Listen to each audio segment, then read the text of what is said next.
Our next speaker, Frank Partnoy, is the author of several famous books. One of them is Fiasco, Blood in the Water on Wall Street, Infectious Greed, The Match King, about the Swedish entrepreneur Kruger, and the book that is on your desk, Wait. Formerly, he was an investment banker at Morgan Stanley, and he has later apologized for all the bad stuff he and Morgan Stanley sold to their clients.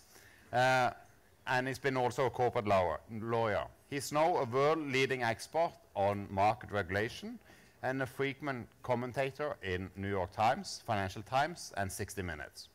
He's a graduate at Yale Law School and professor of law and finance in San Diego. Please join me in welcoming Frank Partnoy.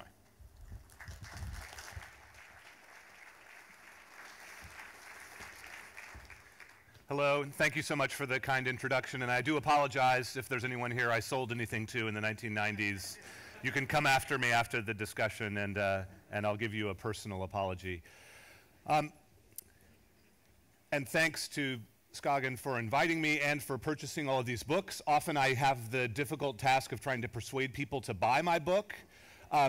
Now I have to persuade you to take it with you, so that will be even more humiliating if I can't even persuade you to take the book. Hopefully I'll have everyone tucking the book under their arm, protecting it, grabbing the few extras that are up here at the end. So there are two ways to think about what I'm about to go through. One is, if you're only interested, even after this lovely lunch, in thinking about financial decisions over the upcoming year. You've had a lot of wisdom about macro, and you're going to have a lot more wisdom about macro. And if you're narrowly focused on that, I'll try to give you a sense of how you should time your decisions. Think about timing. But hopefully, I'd like to take a step back and think not just about finance, but about life. This is a chance, as we're digesting our food, for you to relax, think about what it means to be a human being. Big picture questions that I think are fundamental to making financial decisions. That finance ultimately is a human endeavor, and psychology and behavioral economics and behavioral finance have shown us that the human piece of financial decision making is extraordinarily important. And my goal in this 45 minutes is very simple: to slow you down. We confront the crush of technology, constant email, social media, Twitter, Facebook.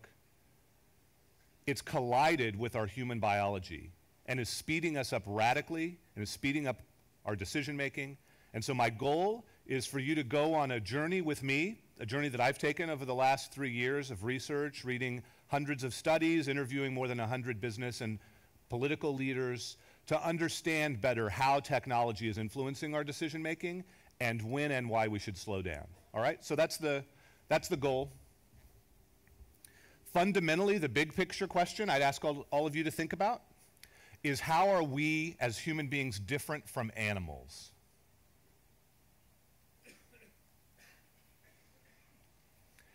Here's our role model for today, Maggie. Very cute dog, balancing a bone precariously on her snout. She can smell it all too well, but she's showing us how to delay gratification. What is the difference between human beings and animals? That dog can think about the future for a little while. Humans can think about the future for a lot longer. And that, I put to you, fundamentally is the difference between us and animals. That we can think about the future for a long, long time. And we should be proud of that. We should embrace it. And the literatures of psychology and behavioral finance and behavioral economics have taught us a lot about human decision making. They've taught us about the what. They've taught us about why we make certain kinds of decisions. They've taught us about how we make decisions, but they haven't said a lot about when. And the goal of Wait, and the goal of my research over the last 3 years, and my goal today, is to help you understand when. When should we make decisions? The structure of the book and the structure of my argument is to start off very, very fast with decisions that take only milliseconds, snap reactions that are all pre-conscious. The neuroscientist Benjamin Libet showed us that in less than 500 milliseconds, we cannot consciously react. You all reacted to me initially in the first 500 milliseconds. You made some judgment about me. Hopefully it was a good one.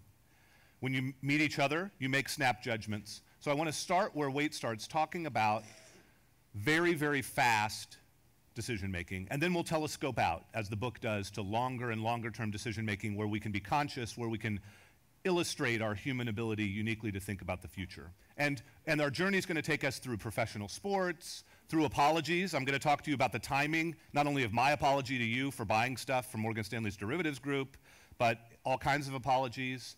We'll talk a little bit about dating, about the military. So it's be a very wide-ranging exercise, and we'll also talk a little bit about financial decision-making and high-frequency trading.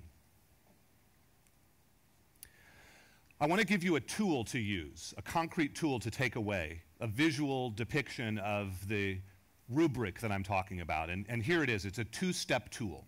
And the basic idea is to think about where we are today for any decision that we face, and then ask two questions.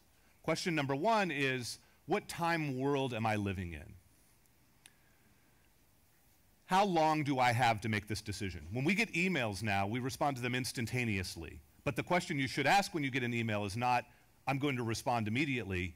How long could I take? What's the maximum amount of time I could take before responding, before reacting? If you're trying to decide what allocation should you have in banks, should you be overweight financials or underweight financials? You shouldn't make that decision based on this conference or even based on what I tell you. You should read an article that I co-wrote with Jesse Eisinger, a Pulitzer Prize-winning writer, in The Atlantic magazine this month. Cover story of The Atlantic, which is a U.S. magazine. Did anybody here read The Atlantic? Just so I get a sense of how small the readership of The Atlantic is. All right. So you can search for my name in The Atlantic. There's a 9,400-word article about banks. Do not make a decision about allocating resources to financials before you have waded through that article. I'm not going to stand up here and tell you whether to overweight or underweight, but I'm going to tell you to do a different kind of weighting, W-A-I-T. So the first step is, how long can I take? What's the maximum amount of time? When is the last second?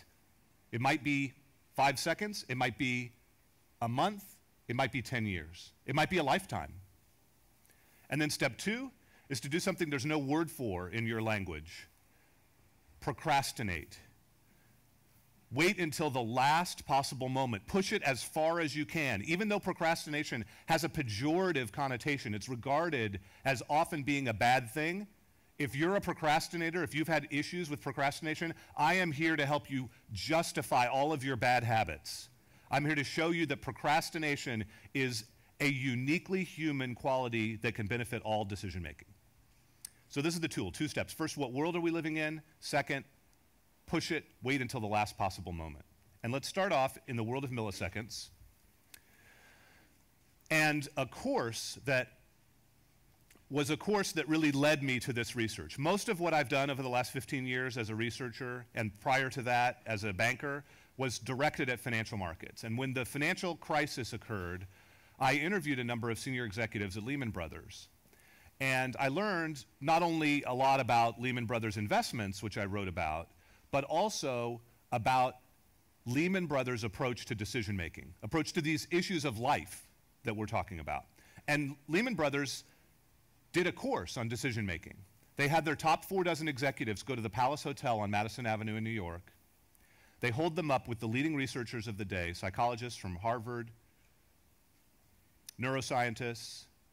The capstone lecture was given by Malcolm Gladwell, famous author who had just published Blink. This is 2005.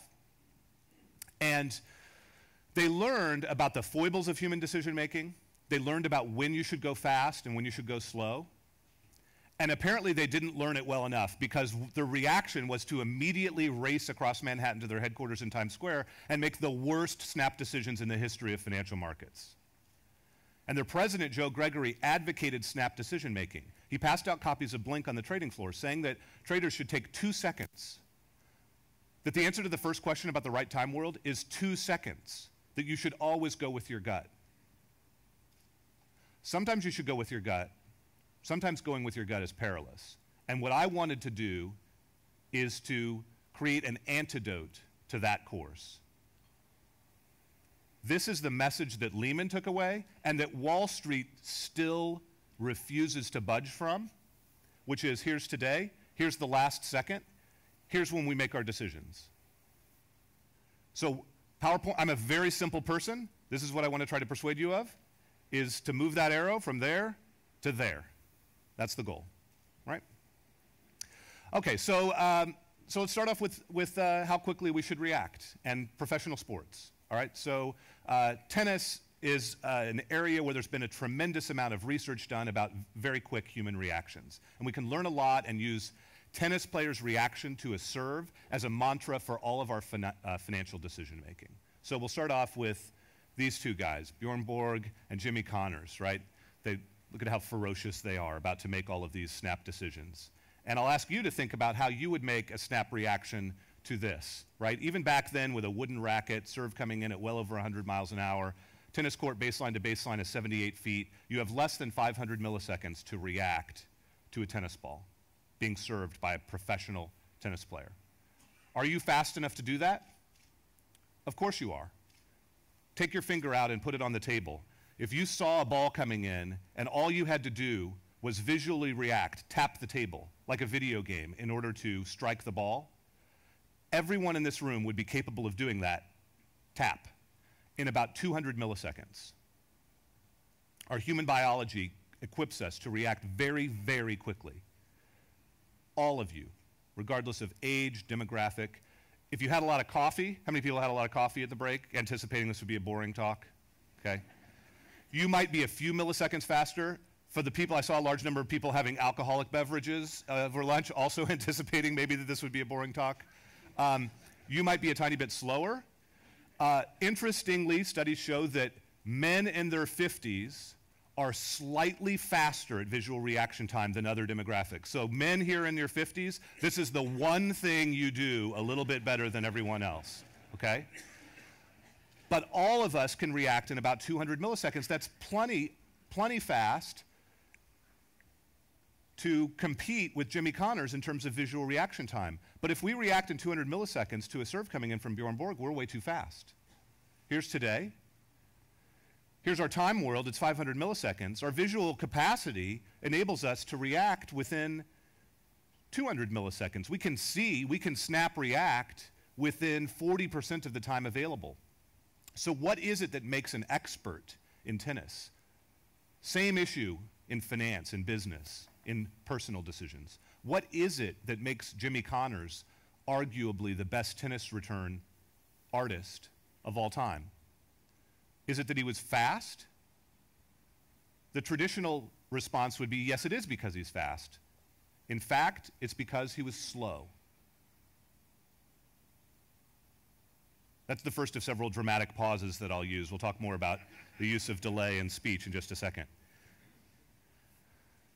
If you need 200 milliseconds to hit the ball, you have 300 milliseconds. If you need 200 milliseconds to see the ball, you have 300 milliseconds left to hit the ball. What could Jimmy Connors do that we can't do? In 300 milliseconds, I can barely do this with a tennis racket.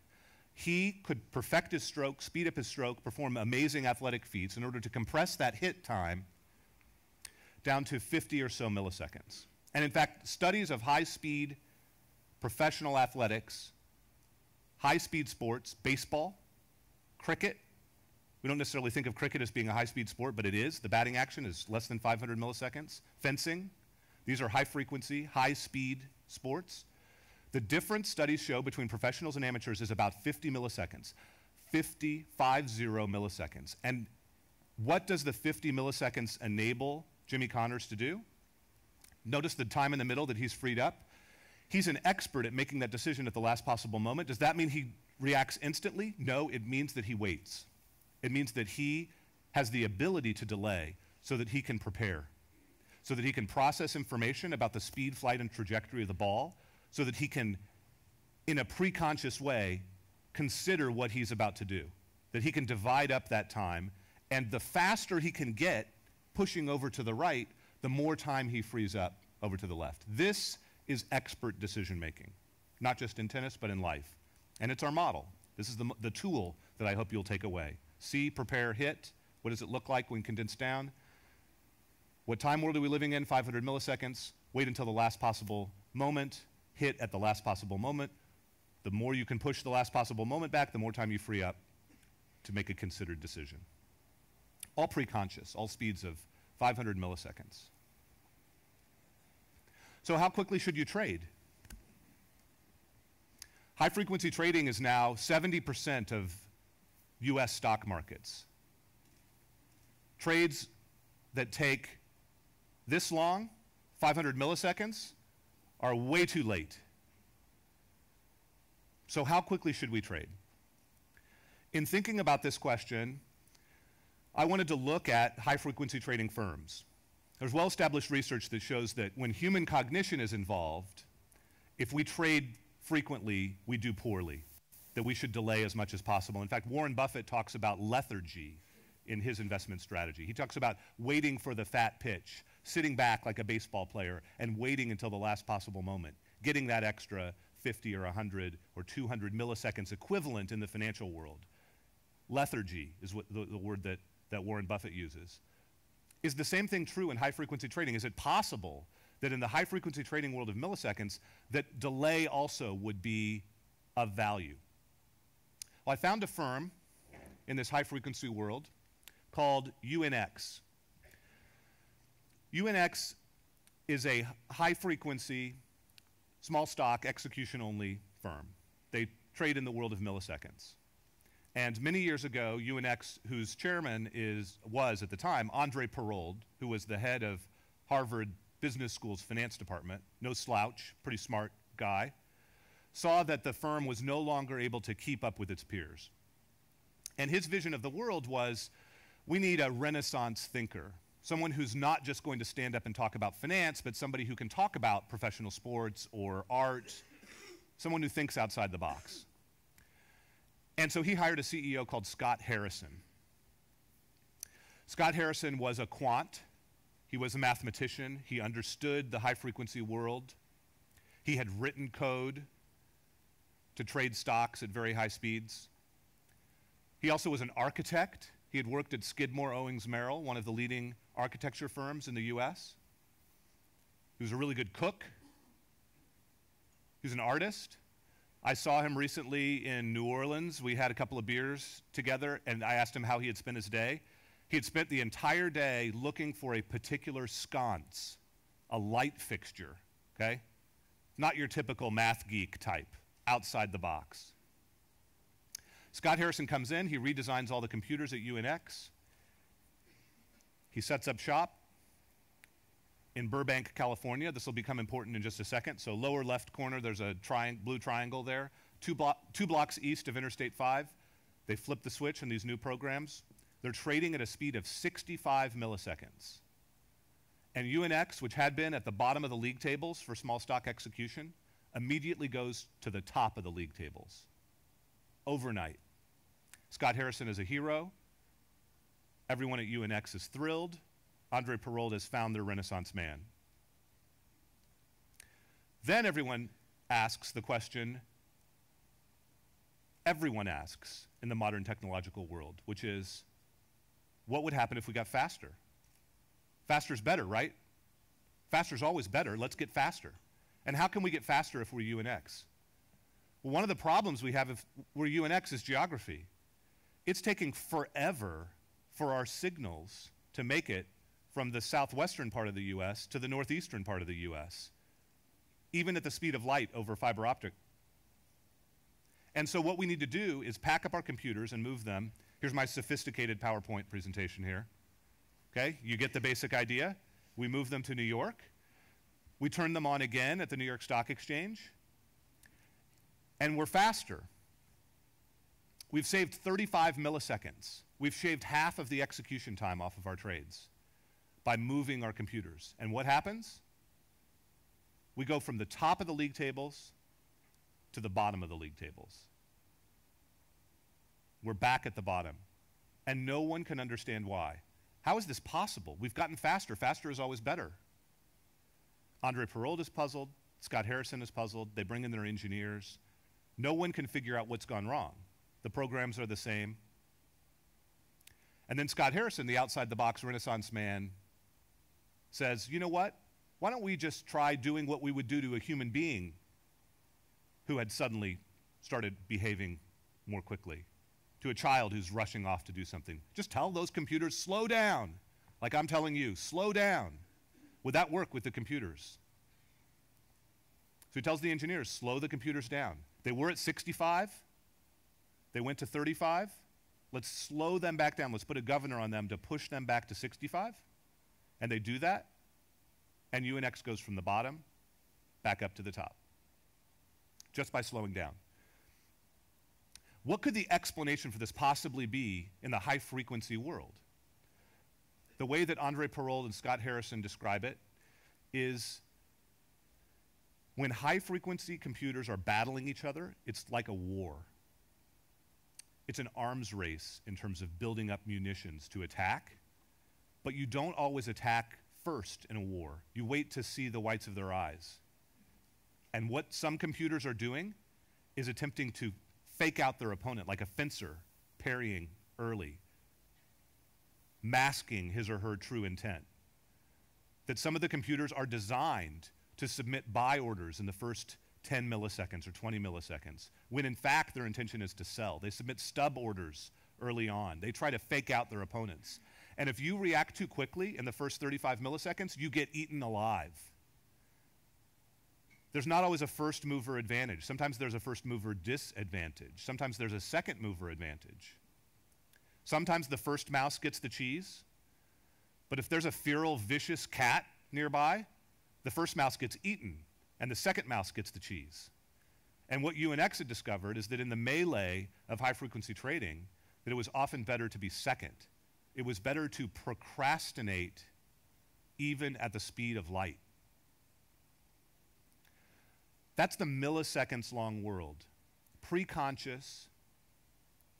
That world teaches us, even when human cognition is not possible, even when we're looking in on these people after the fact, that still delay is an incredibly valuable tool, that thinking about this two-step tool that I mentioned can be the key.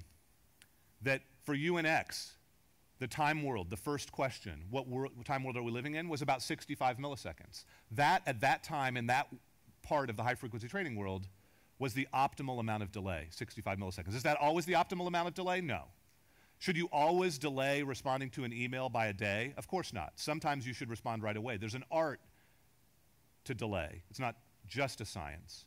And that's why there's a question mark after 65 milliseconds, because that first question, thinking about how long you should delay, is a really, really important one. But my point is that you benefit from pushing back as long as possible. All of you have cell phones, okay? Hopefully you haven't touched them too many times during my presentation so far. I recently gave a presentation at a media conference where they had done a survey and found that the average person touches his or her cell phone 150 times a day. So if you've only touched it 100 times, you've still got some time left. You've still got... telecommunications, what's the right amount of delay? About 150 milliseconds is all human biology enables us to hear.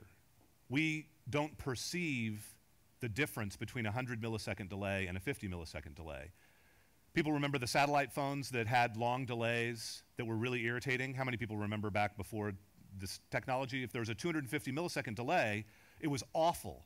We could perceive that, but less than 150 milliseconds, that's the answer to the question about the time world. You can push back, if you're a telecom company, 140, 145 milliseconds of delay, that's fine. The human ear won't hear it.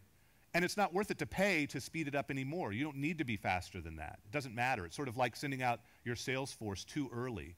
If you want someone to call on a client, do you want to send them a week early and pay for their hotel and meals? You send them as late as you can. If you need to send a Federal Express package overnight, it's okay for it to arrive there at 9:30 the next day. You don't need to pay extra for it to arrive at 9:29 a.m. That sometimes there's an optimal amount of delay, and there's an entire industry built up around managing latency, and people are very, very sophisticated about this amount of delay. But it's the same model. It's the same model Jimmy Connors follows, even in milliseconds. Okay, so the first part of the book and the first part of my argument is just to try to persuade you that even when human cognition is not involved, even when we're not conscious, that delay still is a useful tool. And now I want to show you some examples of how, once we start thinking, delay can also be valuable. So now we're telescoping out to when you have seconds, minutes, longer amounts of time. And I want to use the apology as an example because it's something universal. all of you need to apologize all the time, right? You're not bad people, but you wrong others. Look to your left and look to your right. You don't want to do that? You're likely to wrong some of these people today, okay? And so you're going to wrong your families. This is going to happen. So let me give you some advice about apologizing. Let me tell you what the studies of apologies tell us. And it's the same message that we should heed in financial decisions. It's the same message that Jimmy Connors and Scott Harrison taught us about milliseconds long decisions. And I wanted to talk about political apologies by politicians, because they're the group that has to apologize the most frequently. So they're experts at timing apologies, right? And they're particularly expert at timing apologies for sexual transgressions.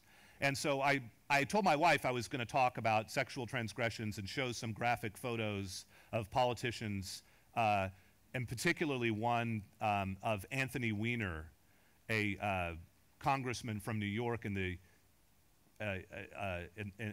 recently, who tweeted a photo of himself in his gray underpants. I don't know if this story made it over here, but a very embarrassing, revealing photo of himself in gray underpants, and subsequently had to apologize for this. And so you're all anticipating, what photo am I about to show you? But my wife said, no, you can't show that photo to this distinguished group. So you don't get to see a photo of an erect penis right now. I'm sorry. Apologize for that. I'm apologizing right away, because the optimal time world is very short for that apology. And I said, well, what if I cover it up with a Twitter symbol or something like that, do something cute? She said, no, no, no, do something serious. This is a serious group. So here's a serious apology by a politician. Senator Fred Thompson, very colorful politician in the US, former actor, Watergate investigator, brilliant, brilliant man, had to apologize. Why? He had wrongly accused Bill Clinton during the Clinton administration of being involved in a kickback scheme involving the Teamsters. He did that in the morning. He was wrong. The lawyers on the committee quickly informed him that he was wrong. And he could have followed the advice that we give our children, that's very common, that you should apologize right away, that the right time to apologize is instantly. And sometimes that's true. If I accidentally spilled a drink on you and there was no intentionality and the act wasn't complex, if it was something like apologizing for not showing Anthony Weiner's underpants, I should apologize right away. But for a complex apology for an act that was intentional, you have to take longer. And Senator Fred Thompson understood that.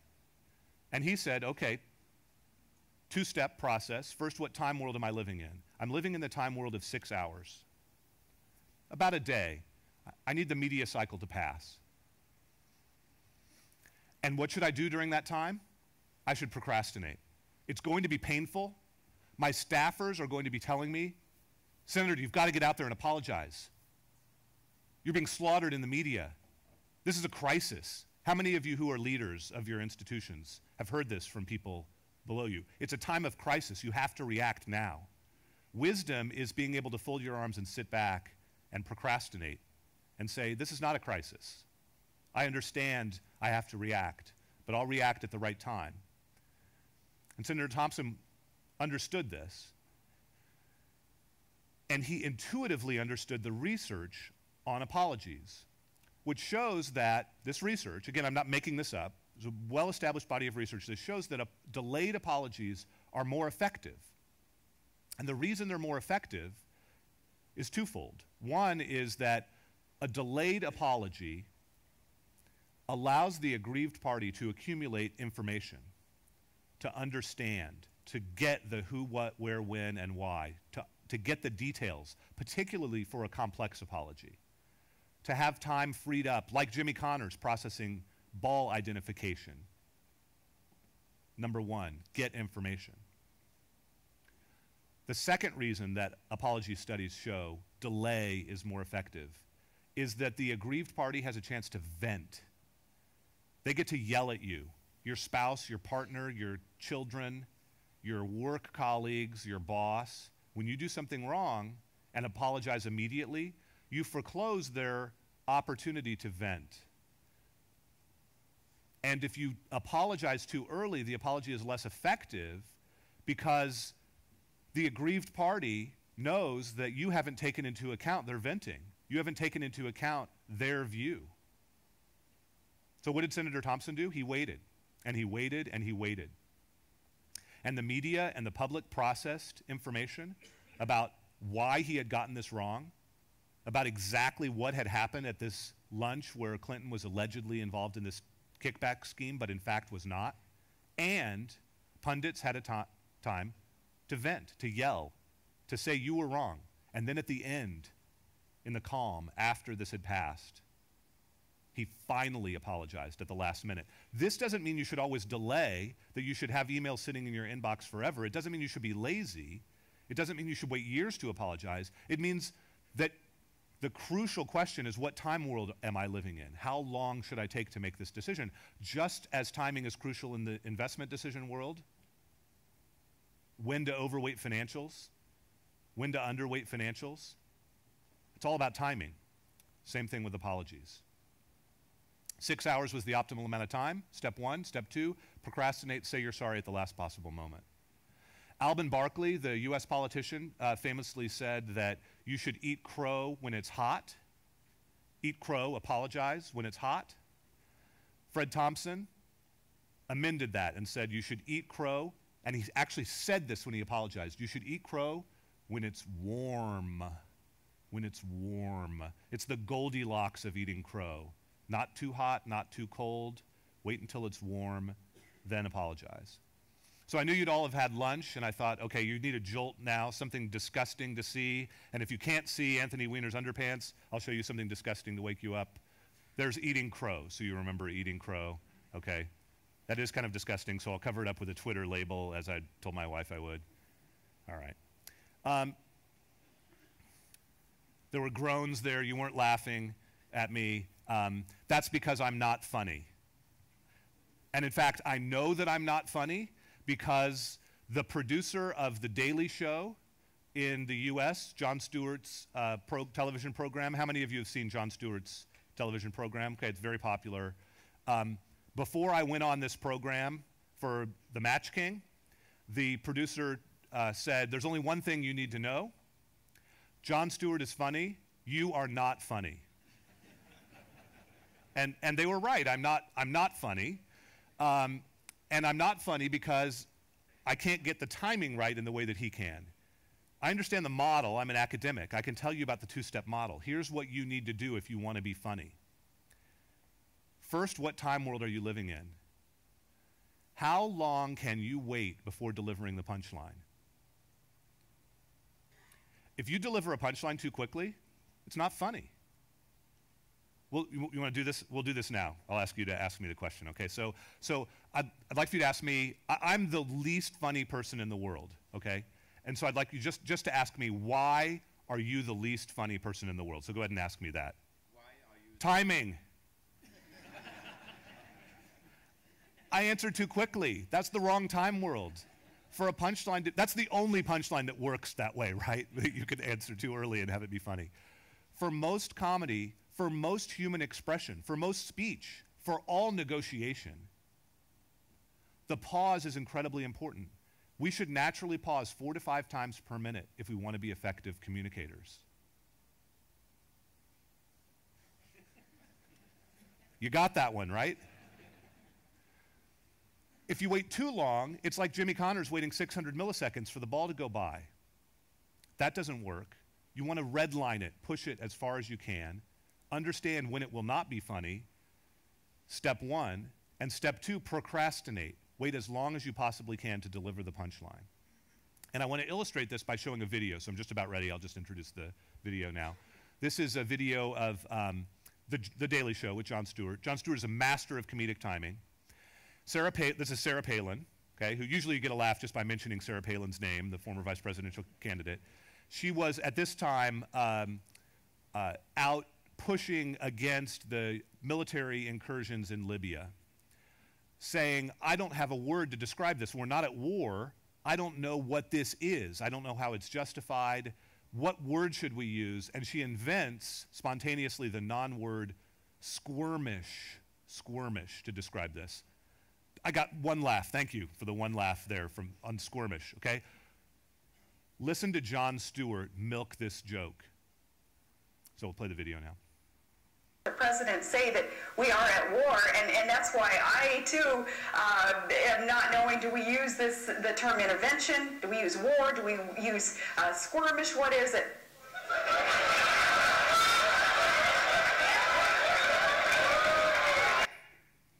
Oh, no, we've got to play the whole thing.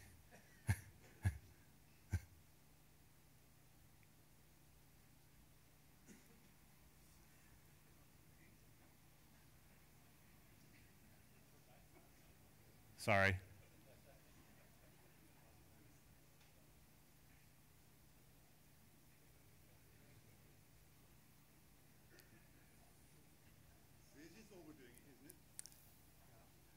I'm overdoing it, by the way. I'm illustrating taking too long for the punchline, so this is not funny. But I'd love for you to be able to see, if it's possible to cue up the video again and play the whole thing. It'd be great for the audience to be able to see the entire thing until he finally speaks.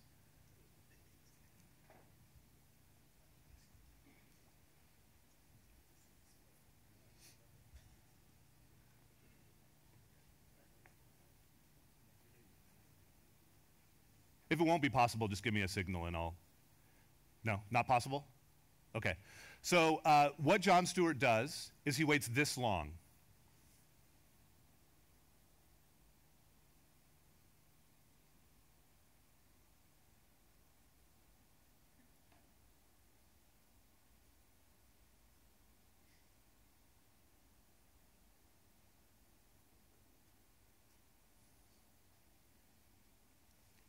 Wow, that's really uncomfortable, isn't it? I just wasted 20 seconds of your lives. And like I told you, I'm not funny, so you weren't laughing during that time, but if you'd seen this video, if we could figure out before I'm done, we can end with the video if you're able to figure out how to play it. You will be belly laughing by the end because he is a master of comedic timing, and he knows that 20 seconds is the magic number, that he can wait 20 seconds, that's the first question about what time world he's living in. He senses the audience, he intuitively understands what Sarah Palin has said, he gets how funny it is, and at the end what he says isn't even particularly funny. It's just the release. You get the belly laugh at the release of him releasing you and giving you permission to laugh at the end.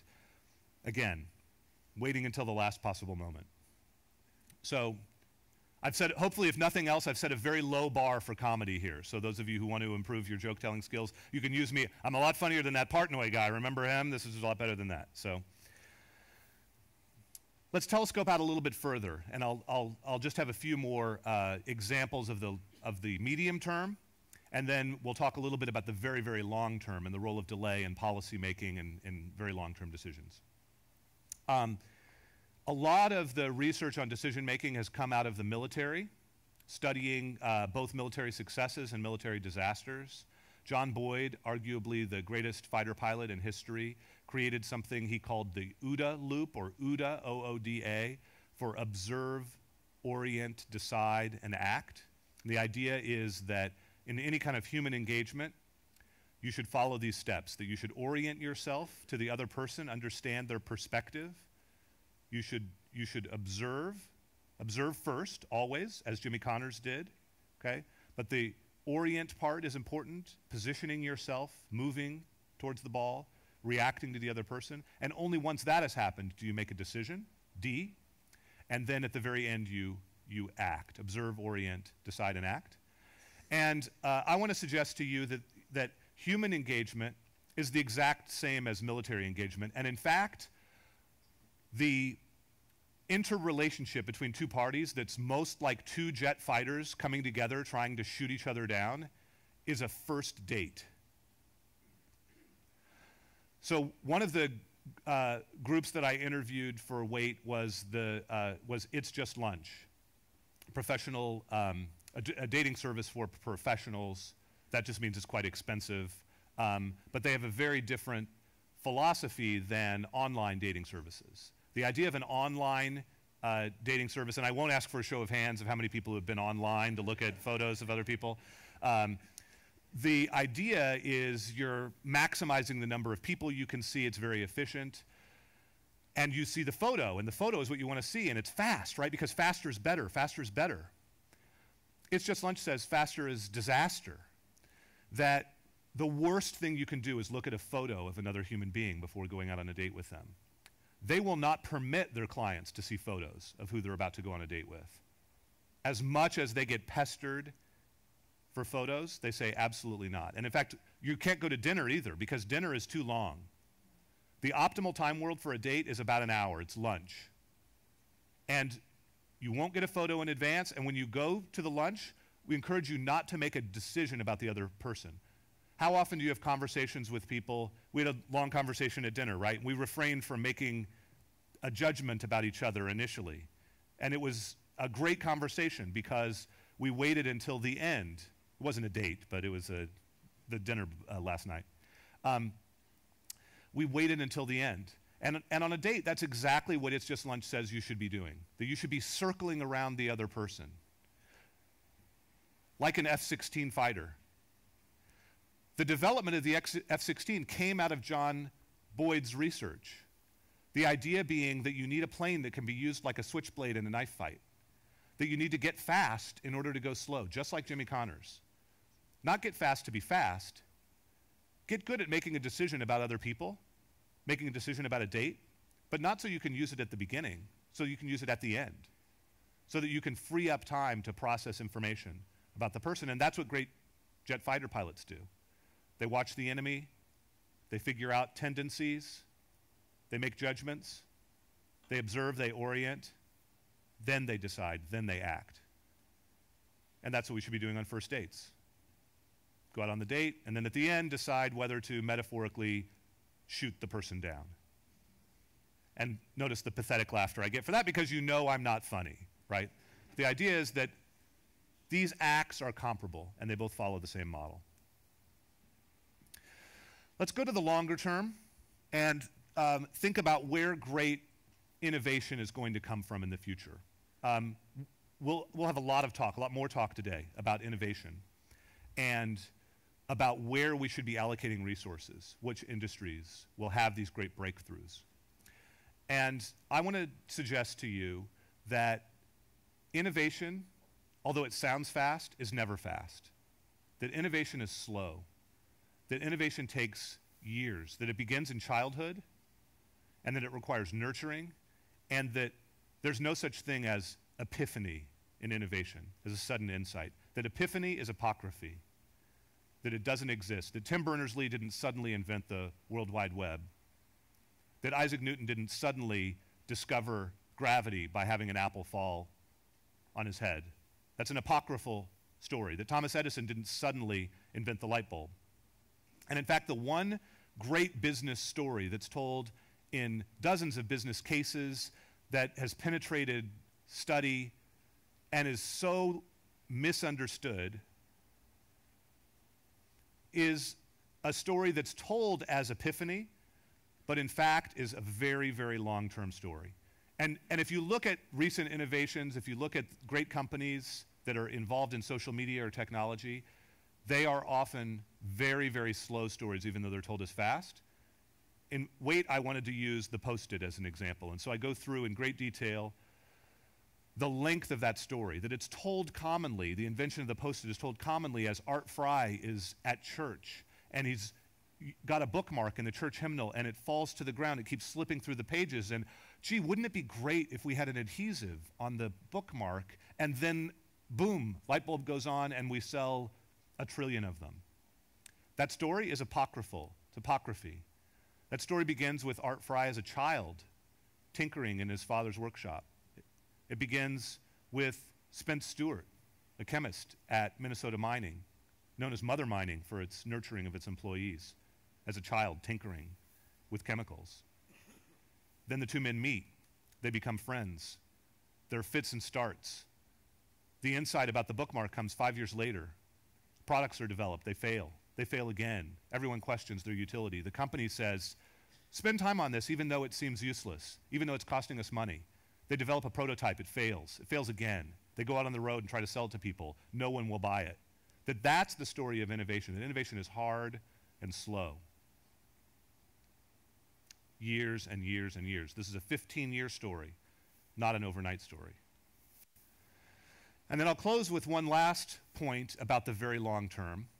And again, it goes back to this question of how we're different from animals. We uniquely have the capacity to confront long-term problems facing business and the planet. Questions of sustainability, climate change, growth, all these long-term questions revolve around discount rates. They revolve around thinking about how we're going to discount the future versus the present. What rate we'll use to treat future cash flows, not just in a year or 2 years, but in 100 years. One of the most important things that we all should take time to think about is what discount rate we'll use for the long term. We talk a lot about Fed policy and short-term discount rates. We don't spend enough time talking about long-term discount rates. And policy hinges on that. We make fun of regulators for getting a lot of things wrong. One of the most egregious things that regulators get wrong are assumptions about discount rates. The Office of Management and Budget now assumes a 7% discount rate for government projects when they're assessing a dam and the utility of a public works project. They apply a 7% discount rate. If you apply a 7% discount rate to a question like global climate change, even if you assume that the costs, say in 500 years, are $100 trillion, if you discounted a 7% rate, $100 trillion cost by 500 years, if you have a quarter on you, you'll be able to cover that cost. 7% is too high. There's a debate ongoing among academics about what the right discount rate is, with some arguing it's very, very close to zero as a social discount rate that we should use to trade off future generations. But I'd encourage you, we owe it to future generations to think through this question and not have it be like the fiscal cliff debate where we make a decision at gunpoint at the last minute. That we need to take years to think through what discount rate is appropriate.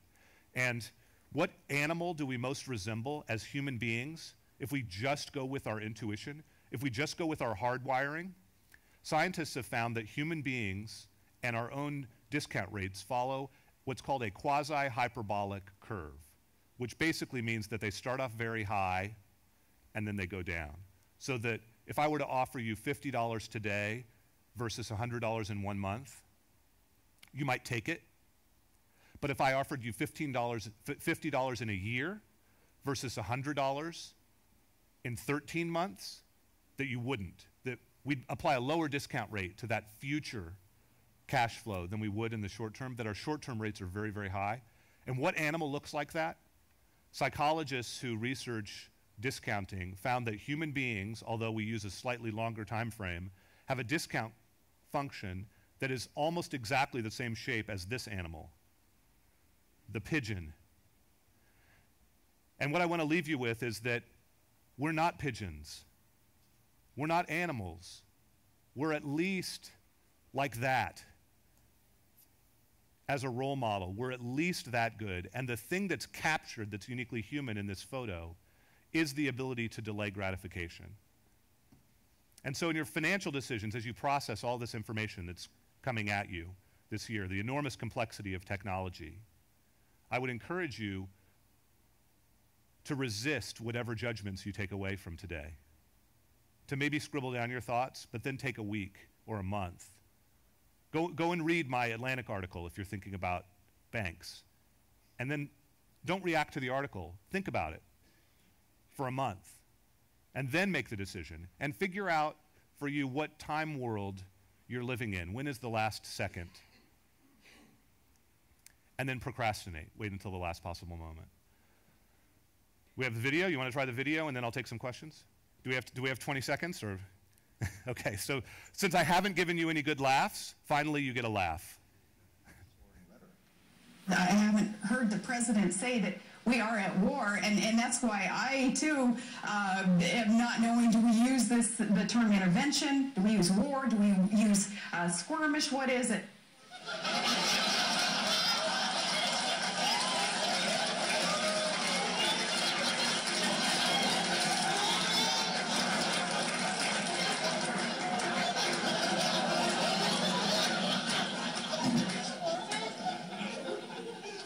Nailed it.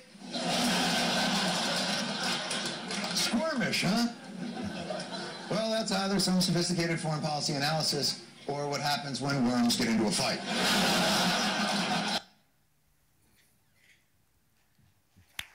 Thank you.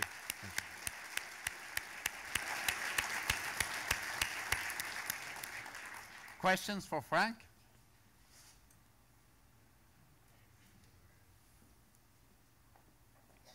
You're waiting exactly the right amount of time, so I congratulate you on learning the message. Thank you. Very enjoyable. One question though. There's a sound on this? Yeah.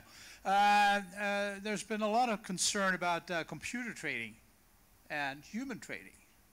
Now, what is the procrastination factor of the computer? Yeah, so the question is, what is the procrastination factor of the computer? So in the high-frequency trading, it's a very interesting question because many of the errors that have been most egregious so far in the high-frequency world have had a human component. So the flash crash that we experienced recently was in large part because of a design error by a human being who set the computer off on a particular algorithm and said, you need to sell 9% of this block of stock that we have periodically, and created this downward cascade. The computers themselves, although there's artificial intelligence involved in some of the programming, don't have that sort of cognitive capacity for error. So they're simply tracking how they're programmed. So ultimately, it's a human problem. But the thing that we're learning about high-frequency trading is that increasingly it's designed to mimic human beings. What I described as this sort of war between computers, when I described it, it sounded like a human war, right? This idea of faking each other out and parrying, it's like a fencing battle. And so I think one of the things that we're learning is that you can't simply assume that this is just computers and so we shouldn't worry about it, that there's often nefarious intent there, and that much of high-frequency trading is actually designed to do things like front-running or capturing inside information that we would regard as seriously problematic if they were being done by human beings. So I think we're only at the beginning of trying to understand this, and regulators, I think, are quite far behind the curve. But I think you've pointed to something really important, which is that although these are just computers, that even when we're only talking about computers, there's a crucial human element, both in the programming and in the way they're mimicking human behavior in some of their algorithms. It's a great question. Thank you very much. Yeah, thank you.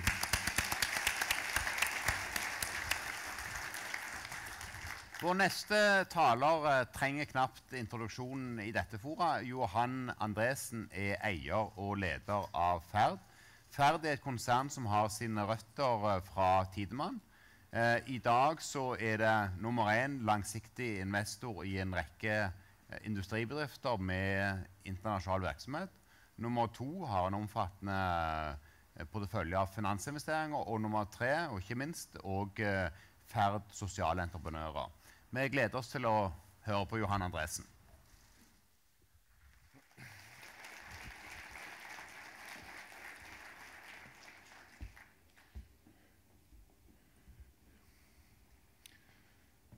Ja, denne seansen blir nesten helt Twitter-fri. Ja, det var ikke så mange som lo. Det betyr at det veldig få som følger meg på Twitter. Jeg skal ikke si at dere går glipp av noe akkurat, men for de som da på Twitter, så har de til og med en hashtag her, som litt stusslig, nyttår 2013. Jeg tror dere kan komme på en bedre neste gang. Men ja, jeg egentlig bare blitt bedt om å fortelle litt om hvordan vi kom til, hvordan vi ble som vi ble, og kanskje litt om hvordan vi kan bli noe mer. Og kanskje om hvordan dere kan bli noe mer også. Jeg har snakket med noen av eierne grunnleggerne av SKAGENs-systemet I går, og de begynner å tenke på om de måtte, ja, skal ikke jeg forskuttere hva de skal gjøre, men de begynner å tenke på liksom, kan vi gjøre noe enda mer? Ikke bare mer av det samme, men noe annet. Har vi et annet potensial I oss enn å på en måte bare øke avkastningen, den vanlige avkastningen. Så det skal jeg avslutte litt med. Men fjøsdrift, det bra. Hvis du ikke driver med investeringer, da det kanskje ikke så morsomt. Men det var det svaret vi fikk når vi spurte 60 av de som var rundt oss I 98. Det banker, leverandører, advokater, en del ansatte, tidligere ansatte, så fikk vi svar om at ja, vi tror at dere har en visjon som innebærer egentlig ryddig fjøsdrift, og så overlevere til neste generasjon. Det var liksom det. Og da de kom, jeg tror det var Ingebrigt Jensen som kom inn i rommet og fortalte oss det, og det ble bare sånn, oi, her er det langt opp, men det er heller inget annet sted enn opp. Det var trøsten. Og vi så litt på hverandre at dette kan på en måte ikke være sant. Nå var nok dette Dynamos syntese av det som de ble fortalt. Men allikevel, det var reelt nok til at vi måtte forholde oss til det. Så at her må vi legge listen ekstremt mye høyere enn dette. Du ser også på de emosjonelle verdiene, altså verdiene som, hvis noen ville beskrive oss på det tidspunktet i 1998 som en person, hvordan ville de beskrive oss? Og det er en del der som er ganske bra, så er redelig. Det kan jeg stå for. Det er litt det samme som troverdig. Men engstelig er ikke kult. Du kan ikke gå ut og rekruttere folk basert på at de tror du er engstelig. Og du kan heller ikke gå ut og rekruttere folk basert på at om 30 år så skal bedriften være litt mer verdt, og jeg skal gi den bort til noen andre enn dere. Men dere får lov til å være med på reisen. Det er kult. Så dette var ikke det grunnlaget vi trengte for å rekruttere. Og det var egentlig det viktigste jeg måtte gjøre når jeg startet. Jeg hadde vært i firmaet i 4 år, så jeg kan ikke skylde på noen andre at ikke jeg hadde gjort noe før. At dette var status da jeg ble konsernsjef. Så jeg skylder ikke på noen tidligere generasjoner. Det var gjort mye bra, men det var åpenbart at vi hadde fortsatt veldig, veldig mye å gjøre. Da laget vi denne, og denne gjelder fortsatt i dag. Jeg kunne for så vidt holdt et eget foredrag bare om den, men jeg må på en måte ha den med hver gang, fordi det er på en måte dette som er kartet. Så uansett om terrenget forandrer seg, så er dette kartet. Egentlig så skal kart og terreng henge sammen, men ikke når det gjelder verdier. Verdiene bør helst fortrinnsvis være så levedyktige at de overlever enhver syklus, og kanskje også enhver konsernsjef. Helst. Det skal jeg nå teste ut. Eller er i ferd med å teste ut. Det tror jeg ikke blir noe problem med Jon Giverholt. Fordi han har også vært med på store deler av denne reisen. Men poenget er at nå definerer vi visjonen å skape varige verdier og sette tydelige spor. Og den er det mulig å kommunisere, kanskje til og med til dere. Og jeg har etter mange år forsøkt å konkretisere hva det er. Og når jeg snur meg og ser hva vi har gjort, og hva vi ønsker å gjøre, det er å bygge helt eksepsjonelt gode management-team som kontinuerlig tar nye initiativ og fornyer seg, altså regenererer seg, selv uten oss, altså selv uten ferd. Jeg vet ikke om noen av dere har kanskje investert i Energy Ventures. Det er et kjempefint system i Stavanger, innenfor venture, innenfor mye olje og gass og energi. Det hadde ikke kommet til, hadde det ikke vært for oss. Men vi er i dag ikke investert i det siste fondet, men vi var med på de 3 første. Det er et eksempel på varige verdier og tydelige spor. De klarer seg nå kjempefint uten oss, men de hadde ikke eksistert uten oss. Så det er vi kjempestolte av. Det er ett eksempel. En annen ting vi ikke hadde vært så veldig tydelige på, det var hvorfor var vi egentlig, så hva skulle vi egentlig her? Altså hva var det egentlig vi bidro med som eiere? Og det tror jeg man rettmessig kan spørre seg hvis man ikke bare er en passiv eier. Hva er min rolle? Hva er det som gjør at mitt system, eller jeg, eier akkurat dette selskapet? Hvorfor er jeg den beste eier? Begrunnelsen for disse eierandelene her, den er ganske enkel. Min Elopak, min far hadde funnet ut at han hadde gått på skole i USA, og der hadde de melk på kartong. Det hadde de ikke i Europa. Ok, da starter vi en sånn bedrift. Jeg er glad i å gå på ski. Astra skal selge Swix. Ok, da kjøper vi det. Folk skal jo ha mat. Ja, fiskeoppdrett, det høres bra ut. Da starter vi med det. Og alle på en måte begrunnelsen er på en måte gode, eller gode nok. Problemet er at de holder ikke over tid.